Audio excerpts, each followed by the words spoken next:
One Piece new chapter has revealed some crazy stuff. अब हमारे पास एक नहीं दो नीका है और दूसरे वाले को अवेकन करने में हमारे लूफी का हाथ था।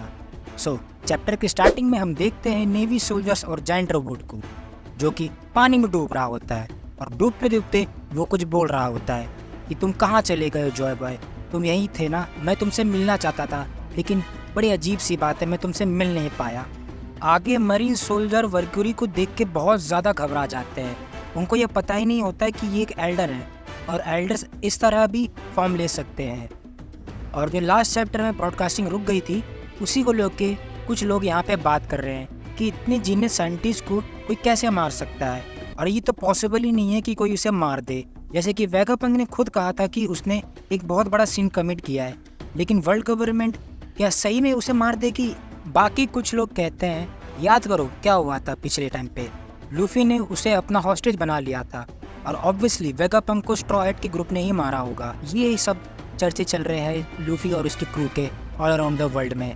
मतलब लोगों को कोई क्लियर आइडिया ही नहीं है कि क्या हुआ और कैसे हो रहा है ये सब चीज़ें। बस अपनी तरह से उन लोग कुछ भी बातें बना रहे हैं और रूमर स्प्रेड कर रहे हैं। आगे हम देखते हैं एल्डर्स को जो कि यॉर्क से कनेक्ट होते हैं और उससे पूछते हैं और कितने वेगापंक्स अभी जिंदा हैं।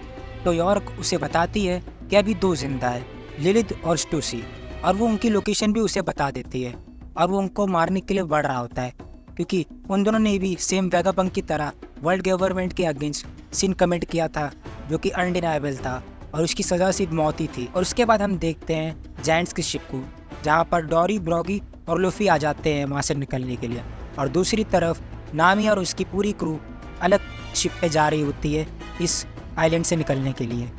बट जैसे ही जायंट्स की शिप वहाँ से निकलने वाली होती है, मार्स आ जाता है ऊपर से और उनकी शिप पर अटैक करना शुरू कर देता है, जिसे डोरी और ब्रॉगी कहते हैं ये इतना आसान नहीं होगा यहाँ से निकलना, क्योंकि एल्डर्स अब उड़ भी सकते हैं, तो वो पॉसिबल है कि वो किसी भी कोने में आके हम पर हमला कर सकते हैं। और उसके तुरंत बाद हम देखते हैं मार्स से निपटने के लिए लूफी अपने नीका फॉर्म में आ जाता है और बोनी ध्यान से देख रही होती है लूफी को, और लूफी उससे पूछता है कि तुम मेरी मदद नहीं करोगी यहाँ से निकलने के लिए। आगे बोनी उसे अडॉप्ट करने की कोशिश करती है बट उसे पूरी तरह से अडॉप्ट नहीं कर पाती है, बट लूफी उसे बिलीव करवाता है कि तुम ये कर सकती हो, और बोनी अपने डिसऑर्डर्ड फीचर को यूज़ करती है और here we have another Nika. Bonnie successfully gear 5 में आ जाती है और अब हमारे पास 2 नीका हो चुके हैं, पहला लूफी और दूसरा बोनी।